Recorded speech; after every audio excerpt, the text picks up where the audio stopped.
This is WOBC Oberlin 91.5 FM, Oberlin College and Community Radio. Thanks to Jack for bringing us to 5 o'clock. I can tell for the next semester I'm going to enjoy walking into the studio and getting my musical horizons broadened appropriately. My name is Peter Cummings. I'm joined in the studio by Tom Geller. The two of us are hosting the show known as Oberlin, a title that I figure from week to week could pretty well apply depending on how you say it. I grew up here in Oberlin, and going out into the world often enough, when I said where I was from, I heard, "Oh, Oberlin," or "Oh, Oberlin." You just learn to roll with those comments and punches. Thank you all for joining us. We'll be here every Saturday at 5 o'clock. Today, our guest is Oberlin City Manager Eric Norenberg. We will get into some topics of town relevance here shortly, but to speak to the purpose of the show, after growing up here, I moved away for 20 years. And in moving back 4.5 years ago, realized that historical knowledge only went so far in serving me to know what was going on in town. My brothers stayed here. My youngest brother graduated from Oberlin College. I can't remember when, so I'm not even going to try. But I left, and now I'm back, and I want to know what's going on. I live here, but I don't work here. And sometimes that makes it hard to know what the news in the city is and to get familiar with the people and places around you again. So in having the city manager on today, I thought what a great place to start, because there can't be too much more of a central hub to the city operations than the city that he is in charge of from his office. Eric, thanks for joining. Well, thank you for inviting me, Peter. Let's try that mic level one more time. Is that better? Thanks for inviting me, Peter. All right, I think we got that now. Good. Okay, so, we'll get to a point where this show has maybe some lead-in music and an outro and some things. I've got my youngest brother thinking on some guitar and banjo music. We're not going to mess with that today. Today, we're going to talk about Oberlin and what's going on here. And as I'm walking into the studio and talking with Eric, he's talking about a fire this morning. What time was that fire? Shortly after midnight, Peter. And where was that fire? We had a fire out at the city's Public Works garage complex. It was reported around midnight by one of our alert police officers, and one of the three buildings out at the Public Works complex caught fire. It's the building that houses our refuse and recycling vehicles where they're stored overnight. It also includes a wash bay to wash the vehicles out after the end of the day. All 6 vehicles that were there are destroyed, and the building seems to be a total loss. Is it too soon to put a dollar amount on that? We'll know more in the next few days. We have an insurance adjuster coming out on Monday. We have an investigator coming out from the insurance company as well, though our trained fire department and fire chief have done what they can to try to pinpoint the cause. But as of now, we don't have a cause specifically identified. And it was recycling and garbage trucks? Correct. All of them? All 6. So the one that drives past my house every Thursday morning and the guy's jumping off of it, that one's gone? It won't be there this Thursday. Another truck will be there, though. Another truck. And we are going in, of course, to Monday morning. What should people do any different when they start putting out their trash tonight? Or should they just proceed as normal? As far as garbage, yes, we will proceed as normal. We know we have to pick up garbage every day, and we have to proceed with that schedule. We are working out details over the next couple days to figure out how to collect our recyclables. That's a different sort of vehicle and a different methodology, and so the 2 vehicles that we have right now are garbage-related vehicles to service the normal residential as well as commercial routes. So as the city figures out more about what we're going to do with that, we'll post information on Facebook, Twitter, and the city's website. Okay. That's got to have some people working overtime today trying to clean that up. How many people are on staff over there right now doing? Ops Director Sal Tallarico was working at his office to get information to the insurance companies so that they could start processing our claim as quickly as possible. And of course, I was on site, and a couple of council members came out. So it's been a busy night, long day for a lot of our firefighters. We have to say thanks to the Wellington Fire Department for coming out and helping as well. Some mutual aid. Exactly. Okay. Now, the crew that drives the trucks, the garbage trucks, the recycling trucks, is that a different crew than drives the plows? There is some overlap. One of the good things we are fortunate about in the general maintenance division is that we have some overlapping skill sets, and when we need help keeping up with snow plowing and things like that, we do have folks that can cover each other, because working long snow shifts makes it very difficult for one or two or three people to keep up with that. So we do have folks that can cover and make sure that when it comes time to give somebody a rest, there's somebody else that can be there if the snow is still coming down. You know, for the last 4 years, that hasn't probably been the same issue that it's been this year. This has been 2 weeks ago, I think I looked, and Oberlin had about 55 inches of snow, which may be the most in each of the last 4 years, and we've still got another month probably where we could get some significant snowfall. Has overtime been an issue for the city with plow drivers? I haven't compared it with last year. When I looked at the January report just a few days ago, the folks that handled snow removal, whether it was plows on the street or taking care of sidewalks and parking lots and things like that, it was between $5,000 and $6,000 of overtime just during January, and that's probably a bit more than normal. But it's one of the things that when that division evens things out over the course of the year, it'll probably balance out if we do a little bit less of something else later in the year. And none of the plow trucks were destroyed or damaged in any way this morning? That's correct. Okay, because we might need them. You never know. Exactly. Another inch or 10, depending on which way you're looking. Kind of glad when it gets to 10 below, just because that means we're not going to get snow. It's going to be plenty cold, but the snow just won't snow at that temperature. Talk a little bit more about that. It has been such a cold winter. I know school buses, anything running diesel fuel has a hard time starting. You keep all your equipment inside to have it better prepared to start? The inside storage provides several benefits. Certainly starting is one thing, but also just protecting those vehicles from the elements, snow, rain, things like that. And it's a better working environment for our staff if they get into a vehicle that's not quite 10 below when they get in. It's a little bit easier to keep working and start working. And so it's about taking good care of our equipment as well as our employees. Okay. Not sure maybe who brings the donuts every day, but surely there's some kind of shared system for that. I know that I would. Okay, well, originally thinking about having you on, the first thing that occurred to me is that in my effort to learn more, again, about Oberlin, I'm all over social media, and this show is on Twitter as Oberlin. You can look for it there. Follow me. Don't follow me. Stalk me. Whatever. But Eric is a follower, and of course I follow him. And you find going back and forth like that you build some synergy, and when you start to share things, you get more sharing. The city of Oberlin is online, not just you on Twitter, but there's a City of Oberlin account on Twitter. Who runs that, and what success are you finding?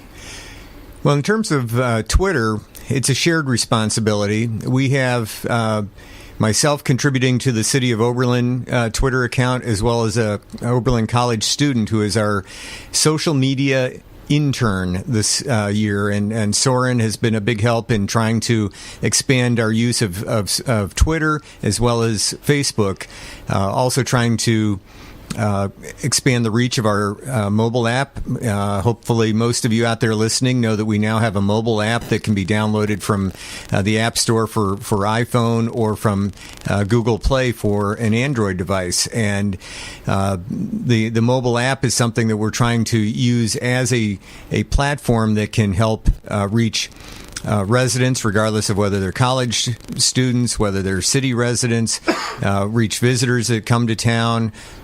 We want that to be a resource for the entire community as well as people visiting our community. And that mobile app has a lot of information about businesses, special offers that might be available for a limited time, hours, directions, links to websites. It has selected information for the city's website as well as the college's website and the Oberlin Public Schools. So one of the things that our social media intern Soren is doing is trying to make sure we have the right balance and right content for that, trying to reach out to different organizations and spread the word about the mobile app as well as expand use of Twitter and Facebook. How are you measuring success? For instance, how many times has the app been downloaded? The app's been downloaded over 1,000 times. We have a range of data in terms of where people are downloading it.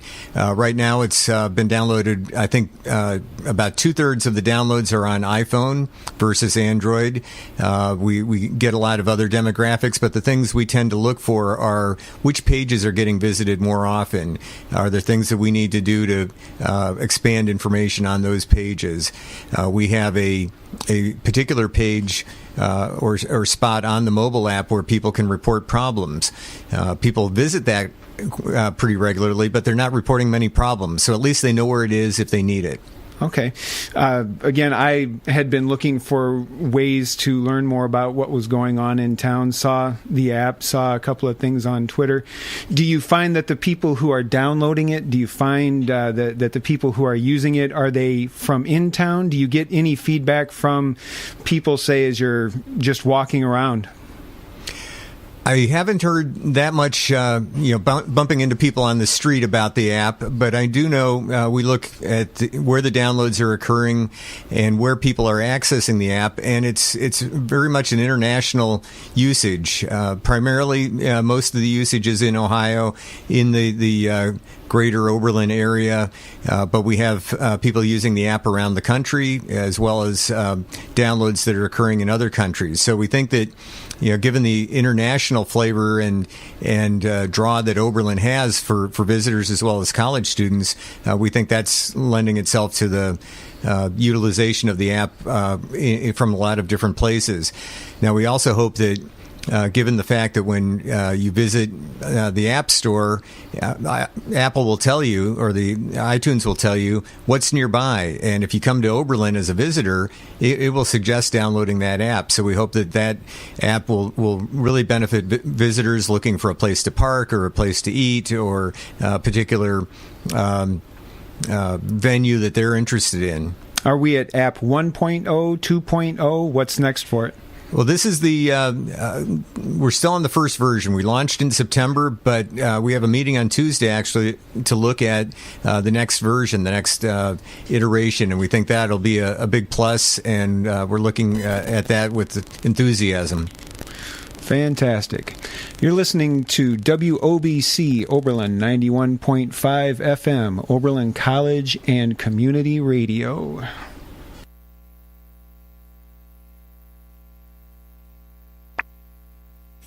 The Park Street Community Outreach Center at 99 Park Street in Oberlin has its open pantry each third Sunday and Wednesday of each month from 2 to 4 p.m.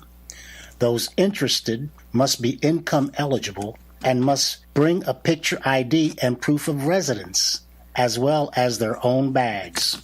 In addition, each Thursday is Pastry and Bread Day from 2 to 4 p.m. For more information, call 440-774-1266 or 216-215-5773. This message has been brought to you by WOBC Oberlin College and Community Radio. You are listening to Oberlin, a radio show to be brought to you every Saturday at 5 o'clock. Our guest today is Oberlin City Manager Eric Norenberg, who was gracious enough to sit up here on my first effort in a radio studio in 20 years and make sure I'm doing things right up here, I suppose. So, I've seen in being back in Oberlin 4 years, I've bumped into you different times in the splash zone, seen you around town. We've, I think, had coffee once or twice.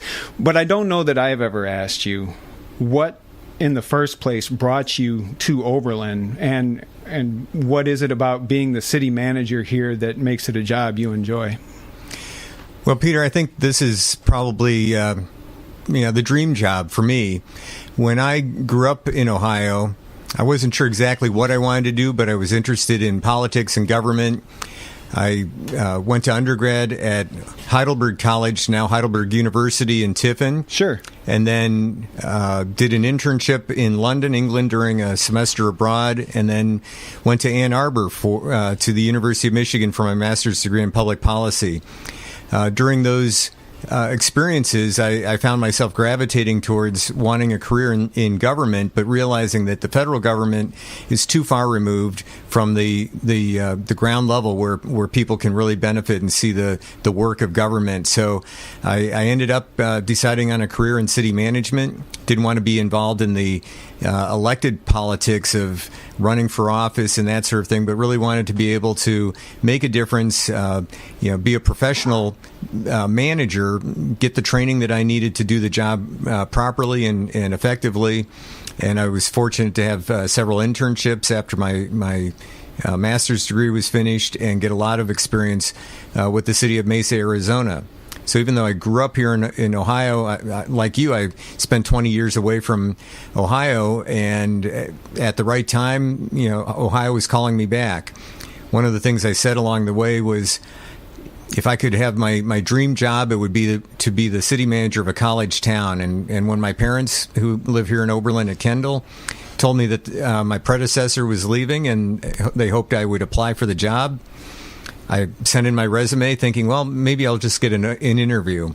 I can come visit my parents, get an interview, and I will have made a good effort. But one thing led to another, and a few months later I started the job, and my family followed along, and the rest has been history. How many years ago was that?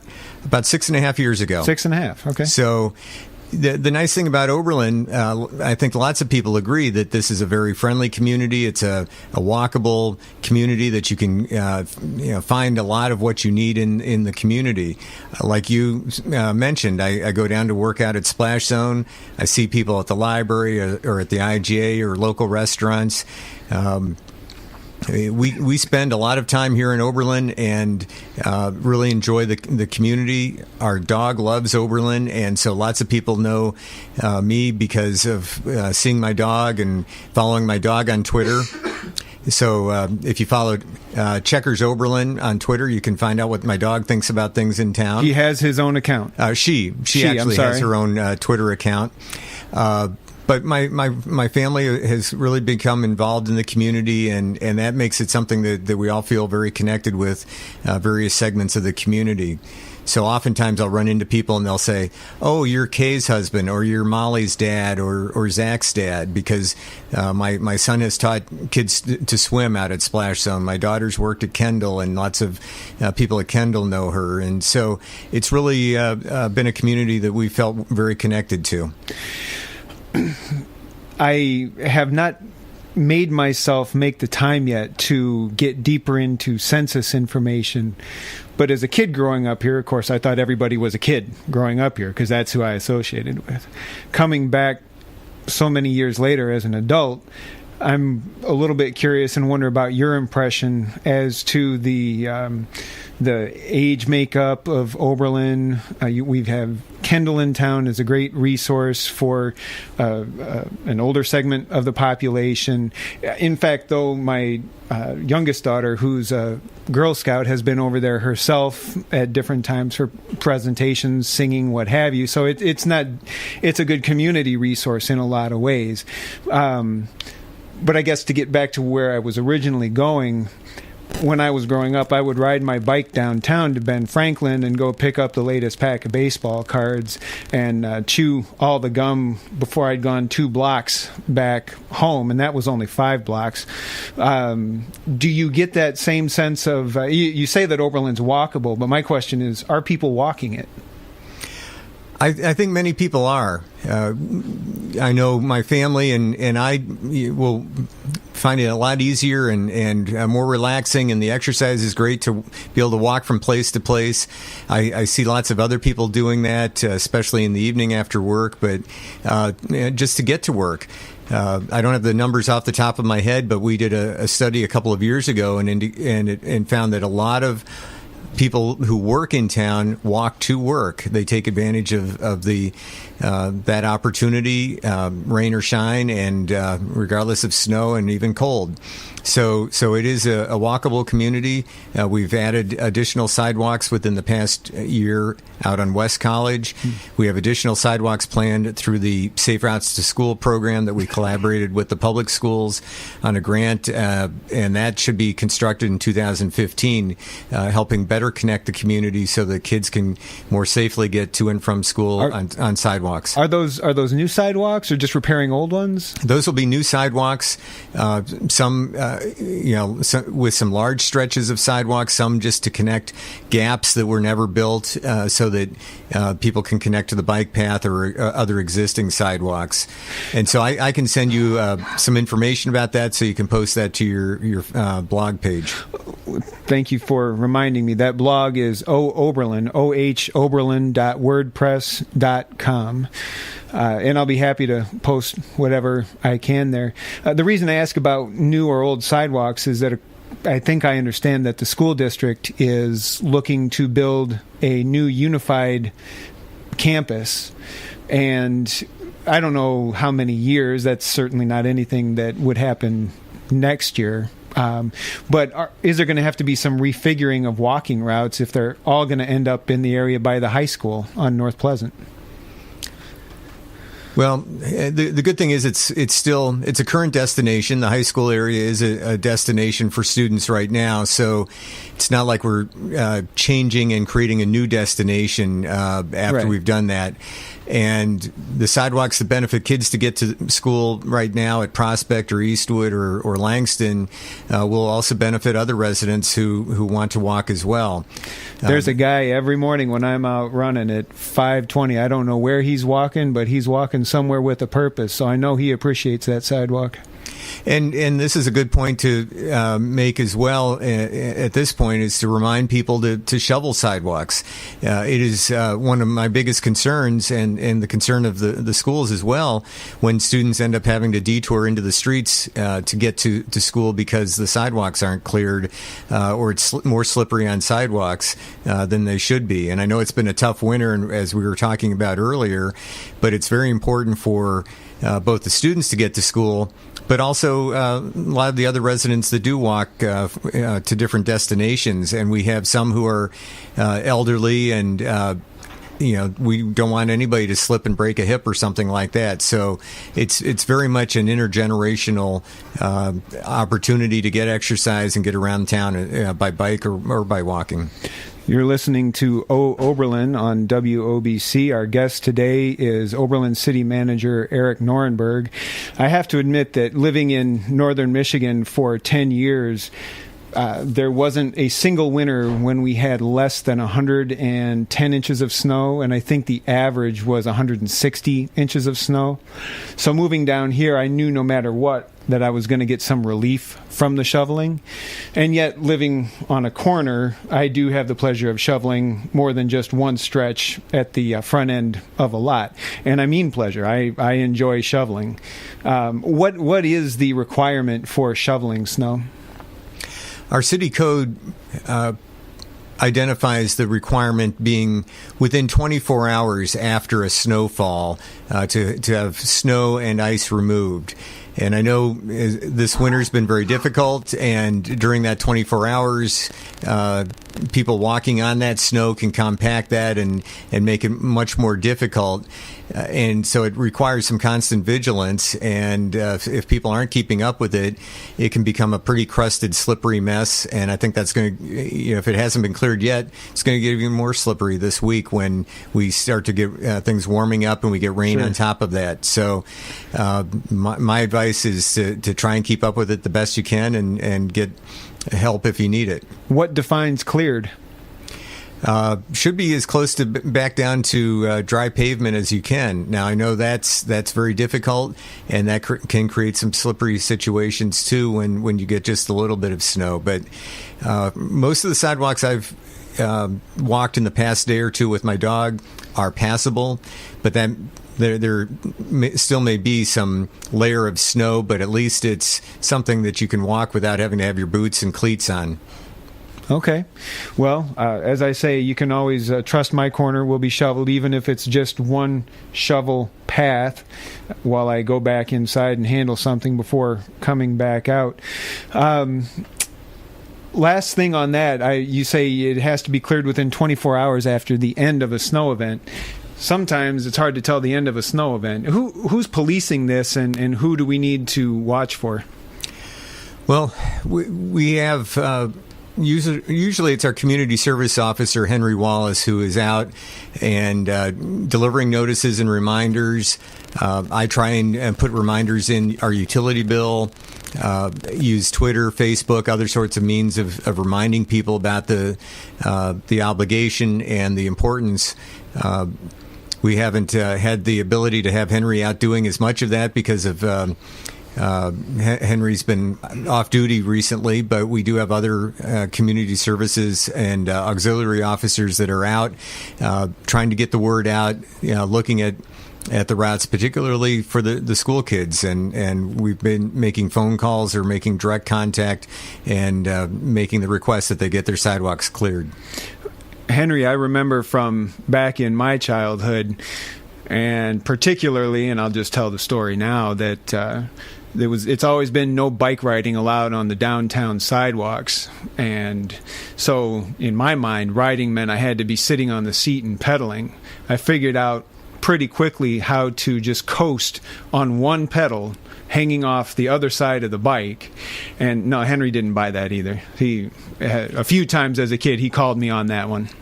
Well, Henry's very much by the book, and he cares deeply about Oberlin and wants to keep people safe. So absolutely. He's always good for a conversation when I've stopped and talked to him. True. Yeah, absolutely. This is WOBC Oberlin, 91.5 FM, Oberlin College and Community Radio. You're listening to Oberlin, or if the mood strikes you, Oberlin, that place. Yeah, this is that place. My name is Peter Cummings. My co-DJ is Tom Geller. He's waving. Hi, Tom. He's on Twitter as T. Geller. I'm on Twitter as Oberlin for the purpose of this show. And our guest today is Oberlin City Manager Eric Norenberg. So one of the curiosities that I have about Northeast Ohio generally, one of the things when I moved with my family here 4.5 years ago, I thought I saw several things coming together in the region that looked like... they would all work well together. And in leading up to the show, we emailed back and forth a couple times, and one of the items that you'd mentioned was talking about the impact on the budget for Oberlin by the Great Recession. And we can talk about that in particular, but more generally, how do you see Oberlin situated in Northeast Ohio to contribute to keeping everybody more afloat? Ohio, what they call the Rust Belt, I guess, sometimes in a very non-affectionate way, has a reputation, and it's not an area that's sprung back as well as some others yet. How do you see Oberlin and specifically the city's role in helping keep things going here? Well, I think that is an opportunity for leadership, Peter. I will go to meetings about economic development or other sorts of things in the Cleveland area, and people will say something like, Oberlin, wasn't that a really long drive? Aren't you like 2 hours away? Some people don't really realize how close Oberlin is and how accessible it is to the rest of the region. No, Norwalk is what's so far away. I'm kidding. But seriously, I really see Oberlin as having an opportunity to provide leadership and to be an example on a lot of fronts. We have a lot of capable people in the community, organizations such as the Oberlin Project, Oberlin College, other institutions like the Oberlin City Schools, for example, as well as a lot of my great colleagues at the City of Oberlin who are experts in their field. We participate and are active in organizations and events and things across Northeast Ohio. So I think what we're really hoping to be able to do is spread the word about what we do well here and how we can serve as an example and aid to others. And I'm really proud of the fact that there are times that a city of our size can be able to provide mutual aid and assistance to other organizations, other cities, other governments in need in a particular time. And so we're very fortunate about the ability to attract high-quality, top-notch employees and managers at the city who have been with us for many years. And they care a lot about the city, and we're I think, a very well-run city. You mentioned the Great Recession. We're hit pretty hard like a lot of the other cities and governments in Northeast Ohio. And so we're trying to do our best to operate very efficiently, cut costs where we can, and try to live within our means. But that becomes a challenge after losing the estate tax that ended just recently, and with the loss of 50% of the local government funds from the state of Ohio. What is that loss for each individually or together in dollars?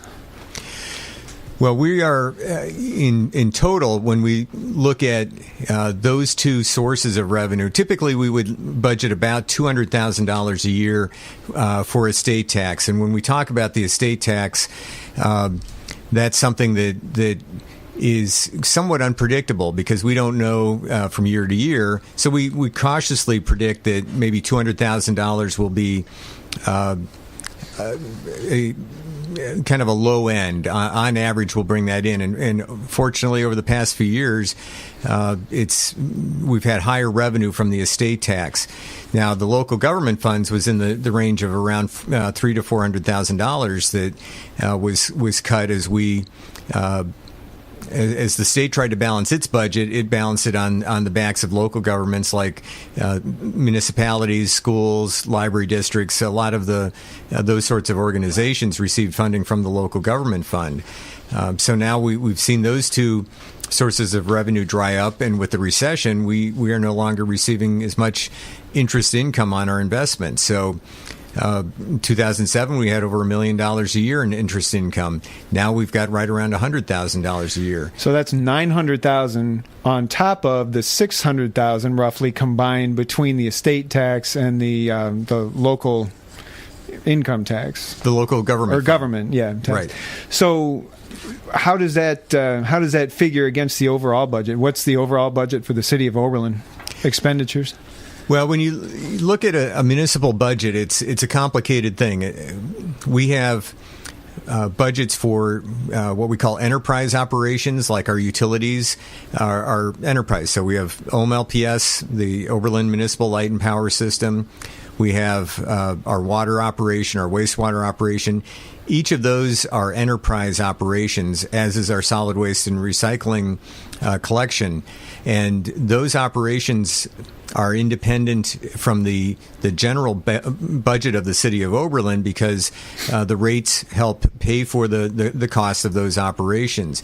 So overall, our broad municipal budget is in the neighborhood of about $35 million, including those enterprise funds and capital improvements. But the key fund that's impacted by the loss of local government funds, loss of the estate tax, is what we call the general fund. And the general fund provides the resources and support for such things as police, fire, parks and recreation, building inspections, the sorts of things that are general government but don't fall into one of those enterprise operations. And so that's a budget of around $7.9 million a year. So when you take out around $1 million of that, it's a pretty big hit. And what represents how you've coped with that? Have there been cuts? Have there been cutbacks? We've done a lot of cutbacks over the years. We've tried to do targeted things. We've tried our hardest not to lay off any employees. So we've let certain positions sit vacant when people have retired or left for one reason or another. Or in some cases, we've filled a part-time or full-time position with a part-timer.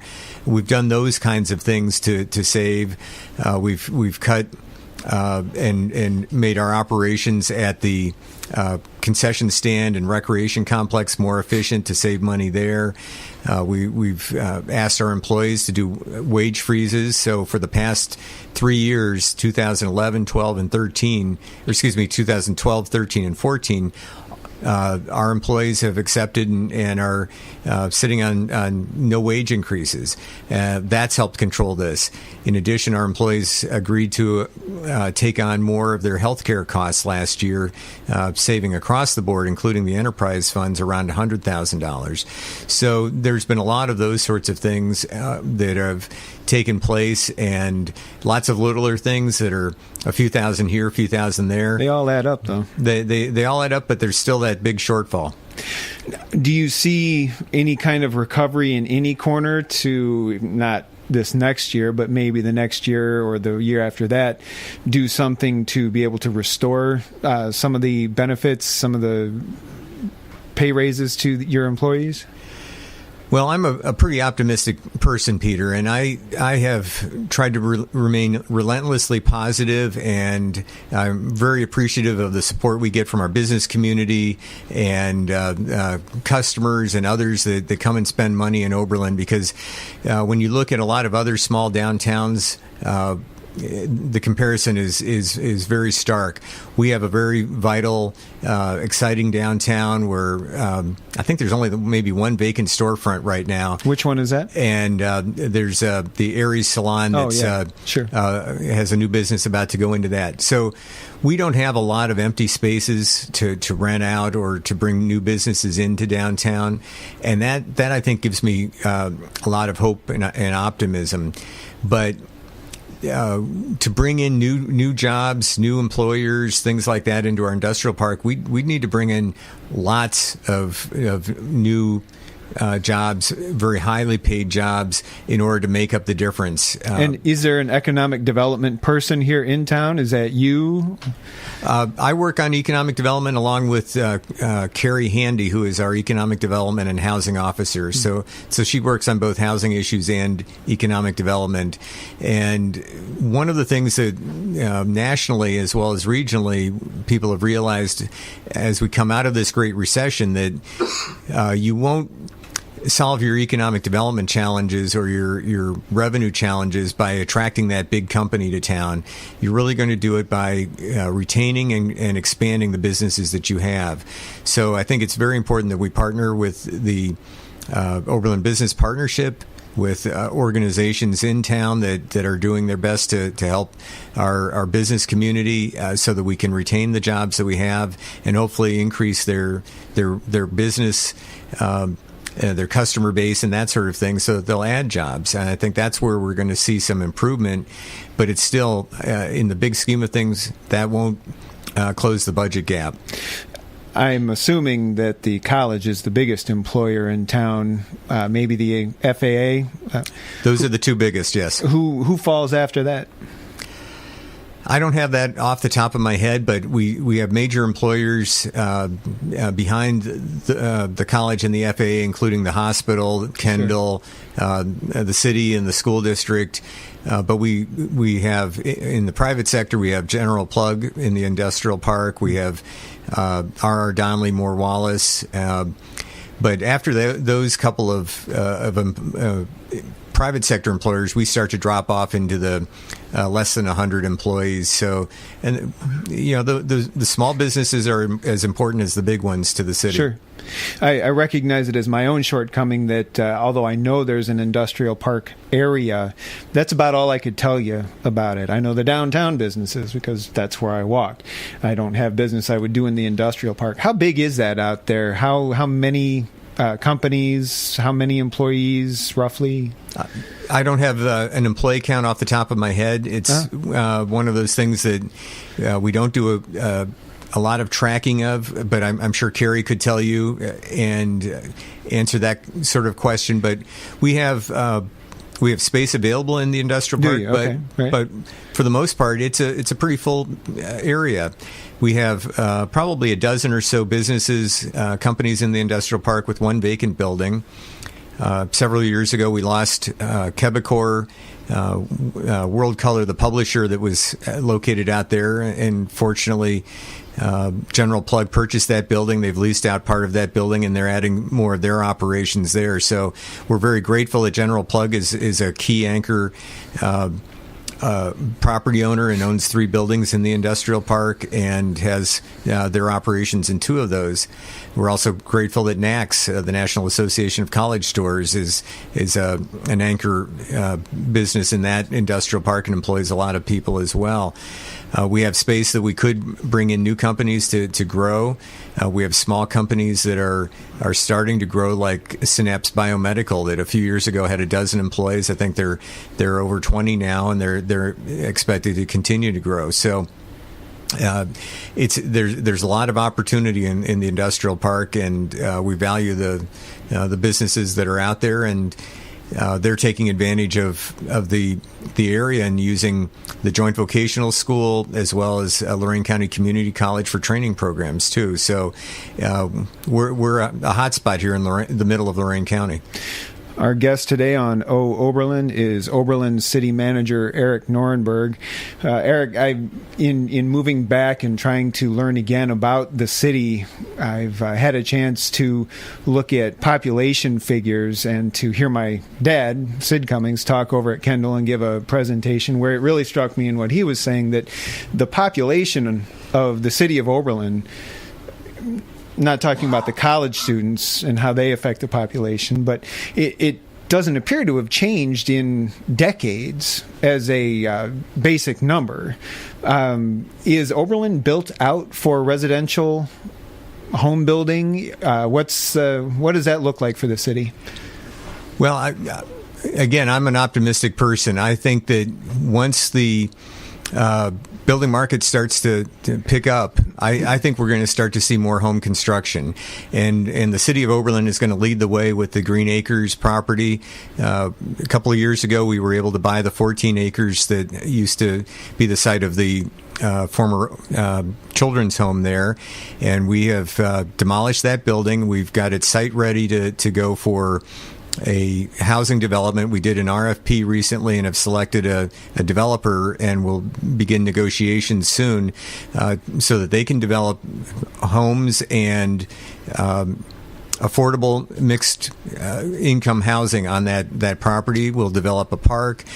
My goal in proposing this to the city council several years ago is that we don't want the land to sit there vacant. We want people to live there. We want people to be taxpayers, and we want people to be there involved in the community. And we also want to develop a neighborhood park that serves the area, not just the Green Acres residents, but the surrounding area. That was identified as a shortfall in our Parks and Recreation study several years ago. So we think that that's going to hopefully stimulate some housing development in town. We have other subdivisions that are sort of, I would say, incomplete. The Great Recession really hurt the Reserve Avenue development down off of 58, and so those lots hopefully will start to sell here in the near future. We have a subdivision, the northwest part of town, that's half complete, and a partially complete subdivision off of Pyle South Amherst Road. So there are opportunities there. There are also infill lots that could be developed over in the near future, either in conjunction with the county's land bank or individual developers that are interested, and we get interest occasionally from time to time. But I think it's the sort of thing that once the right mix of the capital markets and the housing, home builders, all of those sorts of things coming together at the right time, people are going to realize that this is a great place to live, work, and raise a family, and they're going to start chomping at the bit to build and grow. So I think maybe we will start to add more population in the future, but in a way that preserves and enhances the quality of life that we have here in the community. This is WOBC Oberlin 91.5 FM, Oberlin College and Community Radio. Oberlin Community Services is a small community organization helping residents of southern Lorain County meet basic needs. Our pantry is open from 9 a.m. to 12 p.m. and 1 p.m. to 5 p.m. on weekdays. Income-eligible residents are welcome to get food once a week. Please bring bags for groceries. Stop by OCS at 285 South Professor Street to learn more about how we can help. This message has been brought to you by WOBC, Oberlin College and Community Freeform Radio. This is Oberlin on WOBC. My name is Peter Cummings. I'm joined by my co-DJ, Tom Geller. Hi, Tom. And our guest today is Oberlin City Manager Eric Norenberg. I really appreciate, Eric, you taking the time to come down and talk. I have really some selfish motives in doing the show because, as I said at the top, for all that I live here, I don't work here, and so getting to have someone on for an hour each week, I feel like I'm going to have a real opportunity to learn about what's going on in town from a wide variety of people. It's interesting you mentioned the Green Acres property out on the east end of town. I can remember playing soccer there as a kid for years and years. And it was coming home from a really cold and, in fact, may have been snowy practice one day, riding my bike, that I stopped at the Burger Chef before it was Rax, before it was the Magpie, just in that particular spot, but the whole development there, which is fantastic. That's where I had my first cup of coffee ever as a preteen, I believe, because I was so cold and I couldn't ride my bike the rest of the way home without stopping. How I had any pocket change with me to get that coffee, I cannot tell you now. And if I'm combining two different memories, well, we're just going to roll with it because that's what I'm remembering. But it was cold, and I remember the soccer fields over there very fondly. It was always Oberlin has always been a good town to bike in, very safe for bikers. Unless you're a reckless biker, and then what's the worst that can happen? But so at any rate, we've got the Green Acres property you had mentioned for residential development. That's got to be the biggest green space in the city for, I don't know, maybe any type of development, but certainly for residential. Is that right? Well, we do have some areas south of Oberlin. We mentioned Reserve Avenue earlier. That subdivision is about 2/3 complete. There is about 70 acres north of it that is currently being farmed, but is possible residential development. We've had some interest recently on the part of developers there that would help complete or link the Reserve Avenue development with cross streets, and that will start to create pedestrian connections and link in maybe with the Hamilton Recreation Complex. So there are some areas that are large tracts, but you expressed a memory that lots of other people have about the site, that nobody really wanted to see a big commercial development or an expanded industrial park on the Green Acres site. They do want to preserve some green space and some connectivity and have that as more of a residential neighborhood feel to it. So I think we're going to try and really do something that we're really proud of and partner with a developer that may do other projects in the community in the future. Well, it sounds like something I'm really looking forward to seeing. We're approaching the end of the hour. Are there some topics that maybe you would want to make sure we brought up for the community? Yeah, we talked a lot about the budget earlier, and one of the things our city council has decided is part of solving the budget problem that I hope the voters will support is an income tax on the May ballot. We have a primary election coming up in early May, and I believe it's going to be issue 21 is the income tax increase that the city of Oberlin City Council is proposing, which will help us close the budget gap and enable us to continue the quality of life services that we've talked about. and that people in the community really appreciate. Everything from the flower baskets during the summer to trying to keep up our street maintenance and make sure that our community is as safe as you mentioned for kids and families. So if that tax levy passes, we'll be able to provide wage increases to our employees in the future.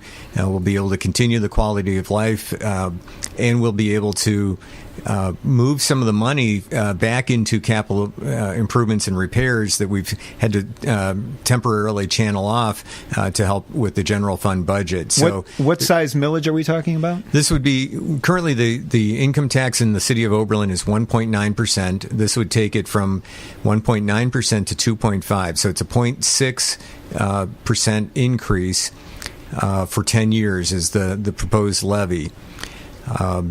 Now, I know that sounds like a lot, but it's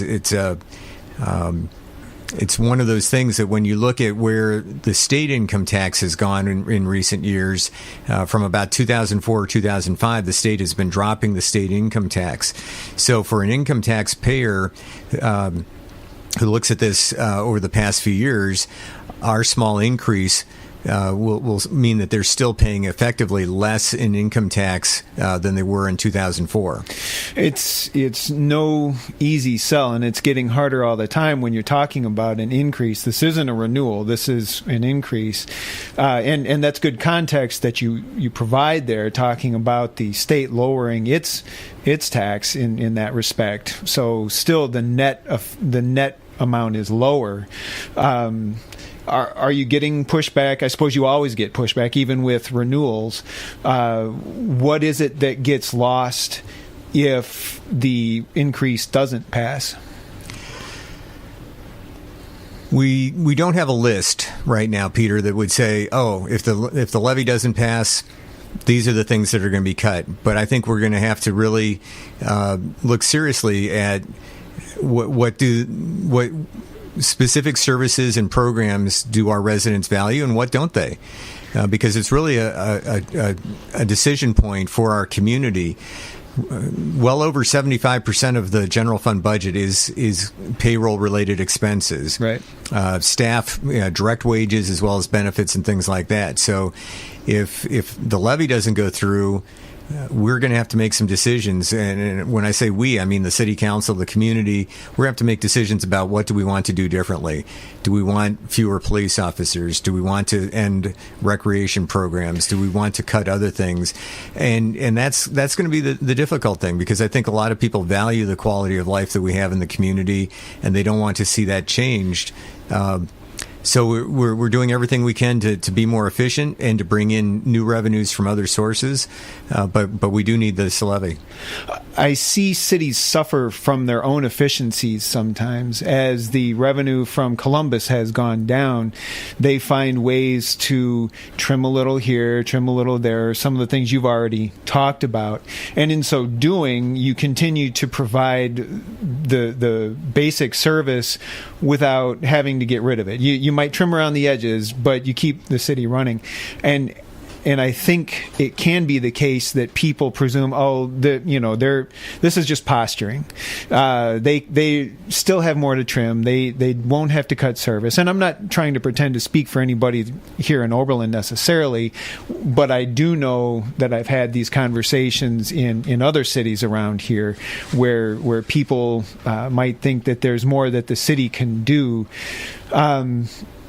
We're really, though, you're saying we're at that point where we need this increase if there's going to be a restoration of some of these benefits that have been lost.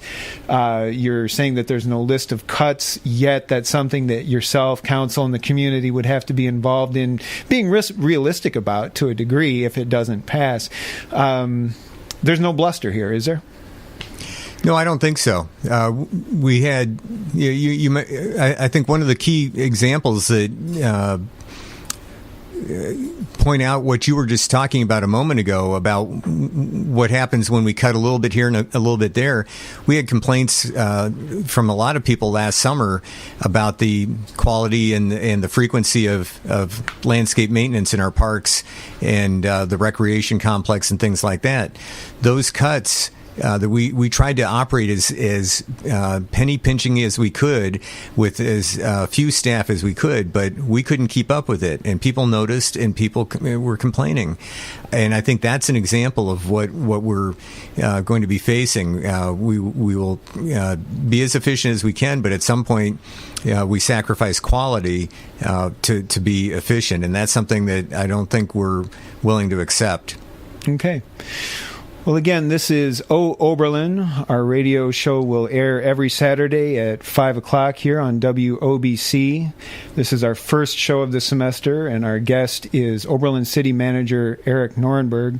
Eric, I want to make sure before we leave, and our next DJ, I think, has entered the studio, I want to make sure to afford the opportunity to mention a few things. First, when is the next City Council meeting? Well, we have a council meeting Tuesday night. Because of the holiday on Monday, our normal meeting has moved to Tuesday night, starting at 7 p.m. And you can watch that on Cable Channel 9 on Cable Co-op, or you can come down and feel free to participate. The great thing about our city council meetings, people can speak on any of the topics that are on the agenda, as well as there's time at the beginning and end of the meeting for somebody to bring up an issue that is not on the agenda.